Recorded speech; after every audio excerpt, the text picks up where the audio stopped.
It's the Craggy Rugby Podcast. I'm Rob Murphy. Leinster 33, Connacht 7. The post-game show starts here. William Davis, here being the back of the old stand at the RDS. Venue that we won't be coming to next year, from what I hear. They're redeveloping it, spending lots and lots of money. Is that right? That is correct. We will be in the Aviva on the 21st of December. Ooh, nice media box and everything. Not that we don't have a... The only issue with the media box is there, it doesn't matter if it's, no matter what time of the year it is, it's freezing up there, as Michael Corcoran warned us. And he'll be right. And I've never been there in December, and I expect it will be freezing. I like looking forward to December. I like looking forward to any time that's about 4 months from now, because the sooner we put this season in the dustbin of rugby, the better. I don't know if rugby dustbins are recycled dustbins, or I think these go straight to the waste disposal area. I've gone too far in this analogy. Help me, get me out of this mess, because it was a mess from Connacht in the first 23 minutes. Yeah, it was. I mean, it's like deja vu all over again. I mean, so many times I've come here and Connacht have started badly here and they go a lot of points behind. It's been worse. I think, did Leinster lead 38-0 once here at half-time very recently? It was a 50 points to 20 in the end type situation. Yeah. That wasn't good either. No, and Leo Cullen, as you'll hear in a while, is correct about the fact that they took their foot off the gas a bit and they got inaccurate, but they were very accurate and Connacht weren't up for it at the start. And once they went 21-0 down, they weren't coming back from that, even when they went 14-0 down. And it just sums up the season. It was a bit of a shapeless performance. There were some decent bits in it that you can pick out where actually good things were done. But there seems to be a catastrophe around every corner when a mistake is made. And Leinster punished a lot of the mistakes, not all of them. And Connacht did defend very valiantly at one stage in the second half. But you don't win much by just defending on your line. We're going to have a section of the podcast which I'm going to call the decent bits in it where decent bits were done section, and we'll do that after the interviews. So we will, if you are of the positive disposition, have a little moment for you and we'll pick them out. And a certain Argentinian fullback is probably going to figure largely in that segment. We're standing outside very near the dressing rooms. There's a jovial atmosphere amongst the Leinster fans. What was the classic 70s, was it Morecambe and Wise they were playing beforehand? Yes, they played Bring Me Sunshine by Morecambe and Wise. Now, try and lift the spirits. I don't know what they were trying to do. The only thing is, it's kind of sad to report that I remember that when it was a hit. Yes, maybe we'll leave it there. I think the reason why they played that is because the atmosphere beforehand was weird. It was weird because Leinster fans, and I talked to a few good friends of ours, one or two friends of mine, and one or two who are listeners to this podcast, just weren't in the mood for this game. And I get it, lads. God knows I come from a sporting world where I really understand your pain.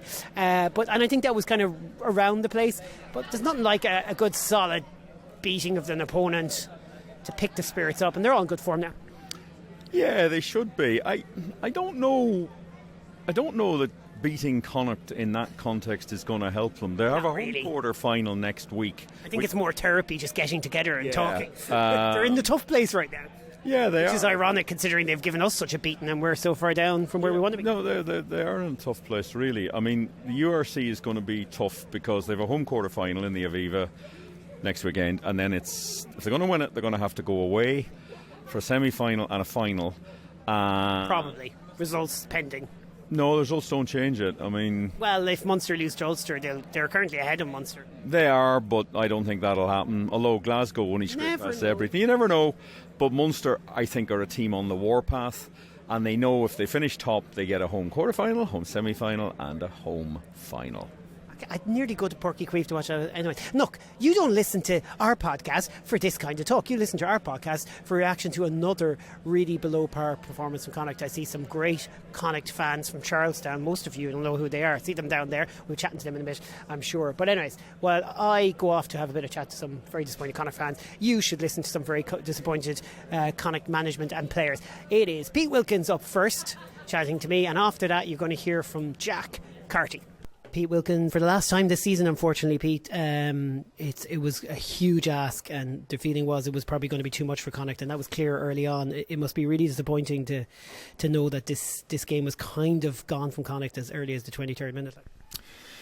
Yeah, it was disappointing and it was frustrating as well, because I felt like we would have had more opportunities if we'd done a couple of things better. And, the importance of winning your contacts, attack and defence in any Interpro, but against a very good Leinster team, in a game where it's super important that we get off to a good start so that we can start to build a score. We obviously need to get a win out of it, preferably a bonus point win. But I thought that first half, Leinster dominated the contact area, as I said, from attack and defence point of view. And as a result of that, we were chasing shadows for long enough periods there. So we dug ourselves in a hole. I thought that improved after half-time, after something of a rev-up, I suppose, at half-time. But that's too late. And, it's too late in most games if you're 21-0 down, but particularly against a team of this calibre. The contact area kind of translated into penalties against. Is that fair? Like, it just those slow rolling away calls that really gave Leinster the platform? Yeah, I think so. I mean, certainly defensively, you find yourself in the wrong position on the wrong side or underneath a breakdown because, you've not had the dominance at the contact zone, and at the very least, even if you end up with a neutral contact, you can get out the side. So, look, I don't have any sympathy for players getting trapped at the back of breakdowns because they're the ones that put themselves there by being on the receiving end of the first up contact. So, look, I think that piece was crucial for us. I think at the end of the day, it also starts with what you're doing off the line. Certainly for us defensively, I thought we were quiet, and I thought with that lack of nomination, you get young Sam Prendergast there gets to have something of an armchair ride for 40 minutes. And the first time we put under any kind of pressure at the start of the second half, he gets the ball and gives it a little bit earlier, and we managed to force a knock-on. So the evidence is there to show what you need to do, but for us to take 40 minutes to deliver the first example of that's just not good enough, and we got what we deserved. Obviously, Leinster took their tries well and had some really good moments, but there was at least 3 unforced errors from Connacht in key positions: a bad kick, a poor line-out throw, and lots of other little moments in contact with the balls dropped loosely. Like, those unforced errors have been a kind of a story of the season. Would you agree? Look, I think certain people at certain times, that's definitely the case. I think for us there, as you said, error count-wise, we're probably fairly similar to what we did last season. But the thing is, as you allude to, we get 2-3 in a row, and they become hugely momentum-turning, if not game-defining. And, when you get access into the opposition 22, 5 metres out, 10 metres out, when you get a chance to clear your lines, whatever the scenario, you've got to execute, and certainly for us, we let Leinster back in it, and we let them off the hook with the few chances we did have in the first half. And as you said, that's not the first time this season either. 6th place last season, it's going to be 10 to 11 this season, yet there's only a win in the difference. Where do you want to push the narrative? Do you want to push it towards we're not far off, or do you feel like, do you accept that that's a pretty big step back for Connacht? Yeah, look, I think before tonight we were averaging the same amount of points per game as we were last year in the URC, and it's probably other teams around us that have stepped up this season, whilst we've remained for more or less the same, certainly in terms of points return. So that side of it is pretty stark, I think, when you look at that. I think for us, anytime we've won more games than we've lost, we tend to get in the top 8, and the league's getting ever more competitive where that's not quite enough to get you there. I think we'll take stock. I've already got a fair idea of things that need to be different, and that's different in terms of myself and how I do the job now. I've had a year to learn what it's really like sitting in the hot seat. I think it's also what we need to do different in terms of how we prepare, how we play, the mindset of the group. There's an enormous amount there for us to reshape. It doesn't mean that everything's broken, but I've got a pretty clear idea now of what we need when we're competitive. And as I said this evening, there probably wasn't enough of that there overall. Okay, Aki had an injury tonight. We know the Hansen injury has been so critical to Connacht. Cordero, another example of that, and we're seeing sparks of some really promising stuff from him there. Is that how you build your story of turnaround next season? Are you going to build it around that? Is it an easy job to sit in that room and convince the players that this project's going to go north next year?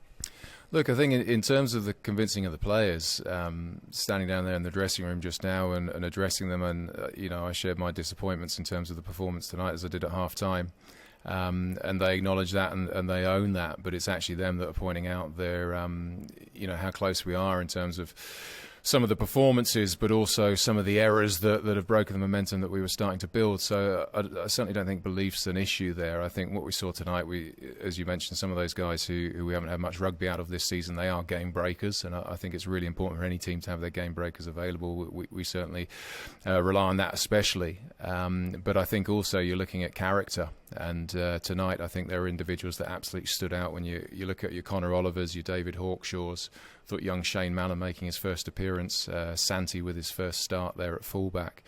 You're looking at guys who to see how they respond when they come into an environment like this, and when you go 21-0 down, you learn a lot about your group, and you learn who grows into that environment and is determined to give more, and you learn who might shrink away a little bit and go quiet. And as I said, across not just tonight but across the season, I've learned a lot more about the group and know exactly where we want to build that squad around next season. Last one for me. Do you need the break right now, or would you like to just get on with fixing things and get to next season as soon as possible?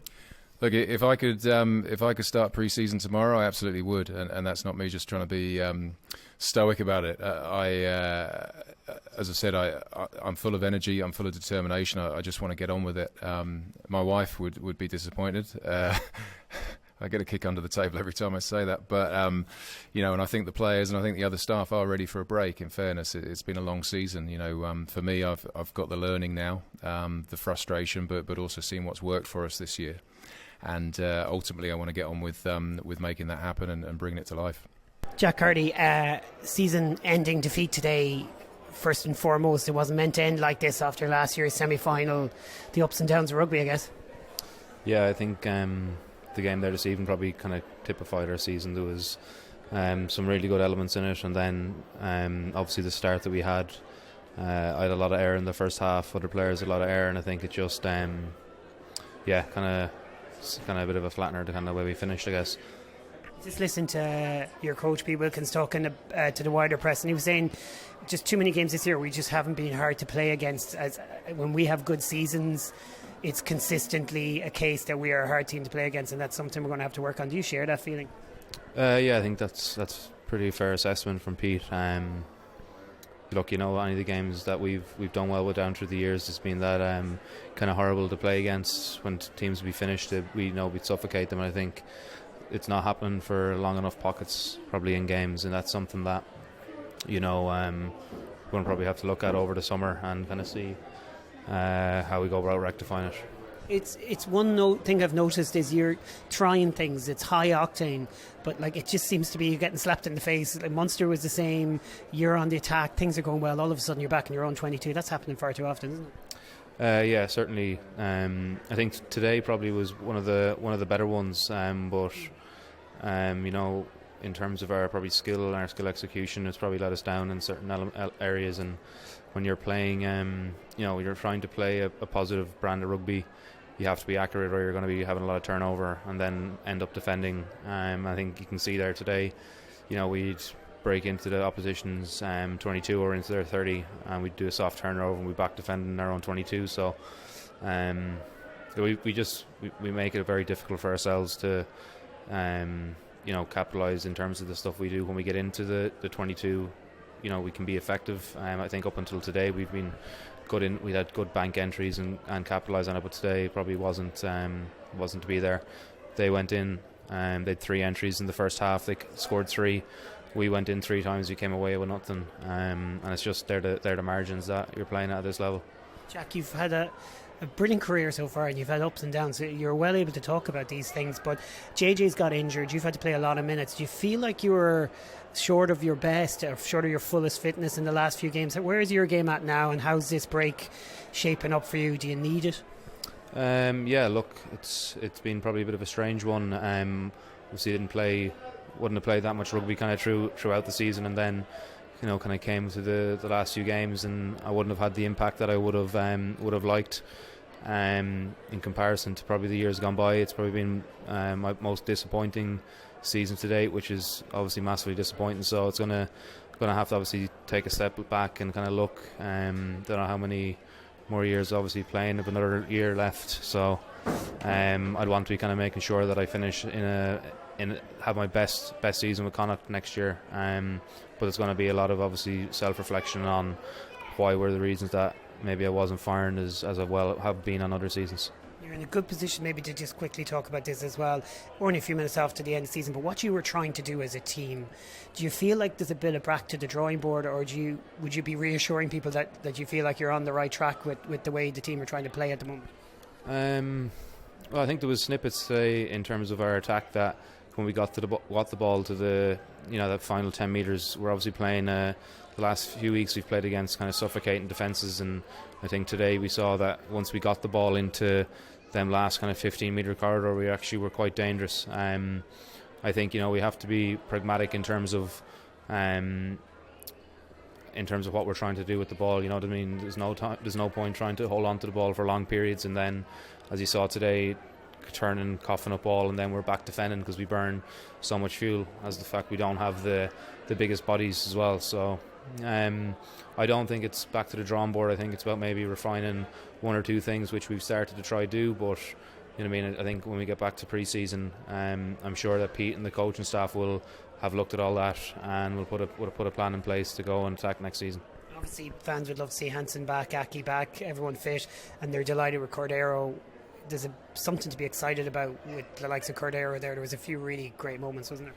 Yeah, you can see that he kind of offers something very different to the players that are in this league. The way when he goes offline and he takes on defenders on the outside, I think he's only played a game and a half, and you can see kind of how special he is when he's on the ball. So it's something massively exciting. You drop Mac back in, you have Bundy back in, and then you have players coming back from injury, fellas who weren't picked tonight, new injection of new players coming in as well. So there's obviously a lot to be excited about. I think it's the when we get back in July, and it's about kind of getting back to the drawing board and firing ball for next season. Thanks for all your time, and we wish you well. Have a good summer. Cheers, Rob. Thank you.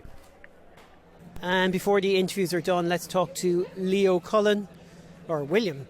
Recorded the interview. You won't hear William's voice, as he's pointing out. Here's a few clips from that part of the press conference. Important part being him talking about the old Sam Prendergast rumours.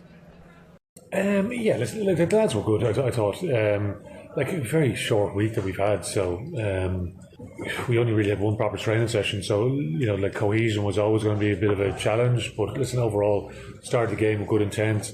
It's a big thing. You see for some of the guys, obviously, that are moving on at the end of the season for lots of different reasons, and it means a hell of a lot to them. So a difficult week, and the lads should be proud of themselves how they've applied themselves. And it's nice that they've got a positive result as well. I thought Sam did lots of good things. Every young player has things to work. Listen, all the players, not just the young ones. So just working on their game all the time, improve, and listen, when on is had players that are ready to play at this level, play at the levels beyond that as well. So be top end international players, and that's a big part of what we're trying to do here. So, another positive step for Sam in his development. He'll get through 80 minutes, and you saw lots of positive involvements during the course of the game. So, obviously, 10 for the first 60 minutes, and then even he moves to 15 as well towards the tail end of the game. So, listen, it's another positive outing for him. The final segment of the podcast. We can't go to the decent bits segment that I said straight away, because we've got to talk about a few bits from those interviews, William, starting with in the wider press conference. I heard Pete Wilkins just talking about the fact that for too many games we just haven't been hard to beat.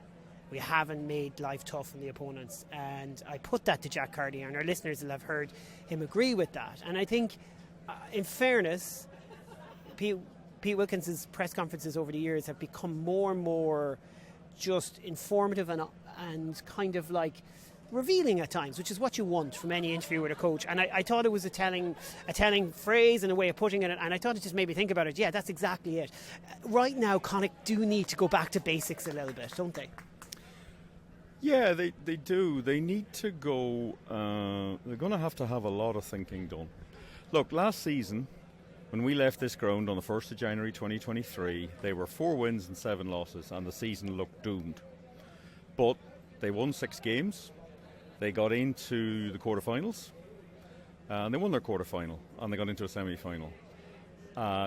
They also screwed up very badly in Newcastle in the Challenge Cup, but that's a whole different story. This season, they haven't built on that. And they would always argue that every season is different. But this was a shapeless season. There was no consistency. And consistency is about doing the right things as much as just winning games. And in every game, with the exception probably of the Lions game, there have been some good bits. But the good bits are linked with some awful bits. And you see the same mistakes happening time and time again. Wrong offloads, players caught in possession, players making bad decisions, players unable to get any distance in kicks. And that's just repeated and repeated and repeated. And you could have said that after maybe the first 2 or 3 games in October. We're now on the 31st of May here this evening. And there was nothing different about that performance tonight. Maybe the defence was a little bit more with it in the second half. There was some of the younger players did try some stuff, and there was a couple of good breaks here and there, but they weren't finished off. There is something missing, and it's gonna. Some of it has to be pointed at the coaches, but the players are the people that are on the field, and they keep making the same. And some of the mistakes are very basic: dropping the ball, knocking the ball on, forward passes, taking ball into contact and getting it ripped off you. Slow to roll away, giving up stupid penalties, and that's it. Pete Wilkins uses the word frustrating. I'd say he has a stronger word for that when he's talking to the players. And listeners, you won't have heard it, but listeners have just heard Jack Carty. It won't surprise you to know, honest, really reflective on his own season that he feels was a real disappointment for him. So you won't be looking for honesty in that regard from those two gentlemen, but I think you've summed it up really well, William. And I just I agree that Pete Wilkins pointed out that a lot of teams have moved on. Isn't it? Like you said to me before the game, look, we've won one less game than last year. Is that what it is, or is it 2? Last year was a 10-8 season, 10 wins, 8 losses. Now it's 9-9. And it's 9-9. And last season we actually needed Munster to come back from 10 points down against the Sharks to draw to get us into the. But we all know last season was much, much better. It was more than one game better. Yeah, there was a cohesiveness. Well, there was a cohesiveness when we started playing rugby, when we were 4 wins and 7 losses. Yeah. Now, the big thing about those run of games was there was no inter-pros left. That's one. I mean, inter-pros are a major problem. They're a third of your season. There's 6 games out of 18. And if you only win 2 of them, you're effectively playing a 12-game season because it's 2 wins and 4 losses.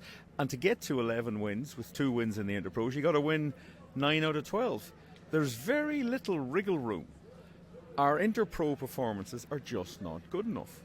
And this season, we threw away a game against Leinster in the last play of the game.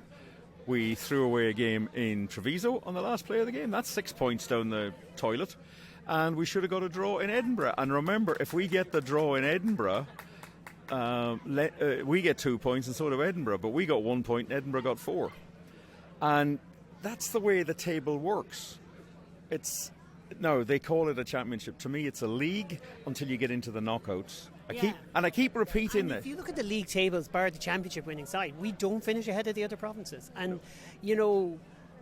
because we don't win inter-pro games. That knocks you back. And giving up points like that, we can't do it. We're not good enough to give up points and assume we can make them back. The worst performance of the season was definitely the home game to the Lions. There's no question. But teams sometimes throw in a performance like that, and if you've won your other games around that you should have won, you just go, okay, we had a nightmare tonight.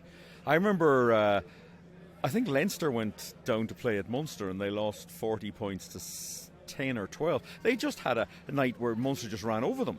But Connacht left points behind early. We can't do that. You have to grab everything you can. We got wins when the World Cup was on, which was a big help for us. There's none of that next season. And my concern about next season is not only do you have we're going to be missing the likes of certainly Bundy and Finlay for a chunk. We're also going to be missing some players who maybe go to the under-20s. But the other problem is there's an emerging Ireland tour So the first few weeks, you don't know who's going to get called up for that. I know. So, and the reason I'm making that point is that just makes it more difficult for us. And my frustration is that makes it difficult. But if you keep making it difficult for yourself, you don't get it fixed. All right, this is not in any way to diminish your frustrations at home or anything like that. But this is a post-game podcast, as you know, folks. We are absolutely going to go into the detail, and we all need those couple of days just to get together our thoughts. So I'm going to finish on the decent bits that were decent enough. I've forgotten what we were calling this segment, but you had a line and I copied it, and you know what I'm talking about. And it begins and ends with Cordero, but it also mentions Hawkshaw, it mentions Cian Prendergast, a few little notes like that. Mallon on his debut, fair play to him. Cordero is something like I'll take away from this game going, he looks good. Yeah, he does look good, and I think we expected that. And it's, I'll add to the fact we haven't had him until the last 2 games of the season. We haven't had Mac Hansen since January the 1st. Because he was taken out with a legal tackle that should have been suspended. And it was really a legal tackle, and it should have been. But it didn't happen. But anyway, frustrating. He's struggling now to get to South Africa with Ireland. Imagine if he'd been around for the Stormers game that you lose at home by 4 points. Do you think all of a sudden then we're stopped misfiring in spectacular ways? There's something else wrong as well. There is something else wrong, but we don't have any players like him who can make something happen from nowhere. Stop, this is meant to be the positive segment. You drag me off. All right, let's go on to the positives. Cordero was very good. David Hawkshaw was excellent. He generally is. His gain line. Yes. Like the amount of times he gets across the gain line. But like gets across the gain line like every good outside centre should, with soft shoulder attacks, with really good leg drive after contact, and with creativity. He does, and Cian Prendergast, as usual, put in performance. Oliver battled away too. Yeah, he did. Concern is Jansen, injured again, gone off. Look, it's becoming a real problem. He's started 6 games or 7 games. He's been injured off and on. Seems to be leg issues. That's very concerning that's a full season in and he still can't put 3 or 4 games together. Sean O'Brien came on. He's had injury problems as well and did okay, but Leinster tonight were just adequate and they ran over us, and that's worrying. But it's not surprising because, as I say, Interpros, we don't get it. We don't get enough wins. I finished the podcast on this. Pete Wilkins was asked about Sam Prendergast rumours and said, look, he knows nothing more than what everyone else knows. Leo Cullen was asked about it, batted it away, you heard that. But overall, with JJ Hanrahan out until Christmas, the vibe we're getting is that's not happening, so Connacht need to go elsewhere, I think. Is that fair? Yeah, I think there is a feeling. I think if Leinster had won the Champions Cup last week, there mightn't be as much pressure on Ross Byrne. There's issues about Frawley, who I'm told Ireland want him to play at 10. I want him to play at 10. I wanted him to play at 10 last week when I was cheering Leinster. The problem is they see him as a utility player here, and he plays where he's asked, but he's very good today. He was very good today. Misidentified him on a try like in Egypt, but yeah, he was very good. He's 26, 27 years of age. If he's going to make a career at international level, he needs to listen to what they're saying to him. I think utility players have disappeared completely from top rugby. Maybe not at club level, but at international level, the James Hooks, the Mike Gibsons, the players who could play 3 positions, gone. It's just too perfect. I will come back to one other thing. Yeah, I honestly think other teams have moved on. And I think that's maybe something that Connacht have only just realised, that they are behind the 8 ball. Things change every season. So maybe they're right to say every season is a new season. But we look off the pace, and there's a lot of work in pre-season to try to get back. The fixtures are out. They know what's ahead of them. I think it's a better fixture run, but there are 5 Interpros before Christmas. Yeah, they are. There's 4 before and 1 immediately after. You don't win. You win 2 of them. You need to be winning other games, otherwise you're going to then be chasing again. William, always a pleasure. Yeah, it was good. It was good atmosphere here this evening. Best I've seen in a while. Full, 90% full. People been seeing players off the same as the Rhys Ruddock standing ovation is credit to Leinster fans. It was, yeah, and he's a fabulous player. sometimes we slag them off for leaving early and just seem a little bit disinterested. And then there's all these moments like the incredible atmosphere they created in London last week. And we remember what Leinster were like 15 years ago, smaller crowds, outnumbered by Munster and Croke Park in 2009, all that crack. Tonight just showed the core fan base and how hard. That is something that they have done brilliantly. They call themselves the 12 County Army. Yeah. They've gone out. The game is developing in all the peripheral counties. Longford Rugby Club featured on the big screen today, which is where Mr. Mallon, Shane Mallon, played his rugby. Of course, he is a Leitrim man, though, so stay away from him. Yeah, but again, that's something that they've worked on. This is a crumbling wreck of a stadium. It's I don't know, if you haven't been here, it's utterly phenomenal in its way, but there's just so many damn buildings that look like Imagine if you took some American who just liked rugby but was used to going to, I don't know, Dallas Cowboy Stadium and came over here to see this. He'd probably love it, to be honest. But he might love it, but they'd be saying, why have you got a lot of horse stables? And that's the reason. The Anglesey Terrace is a thing from like the 1920s. It's just above us there. The Anglesey Terrace, we're standing right behind it. And general enclosure, which is obviously the cheap seats. But they're going to spend about 30 million quid here to do it up and change it. Connacht are in the process of doing that as well. So they go to the Aviva. We still have to stay in the Dexcom next year. And that's the way it is. Thank you, William. Thank you, folks. We'll talk to you soon. Connacht beaten. The season ends here. Loose, cut it loose. Break out or nothing changes. Sad and confused. Don't wait until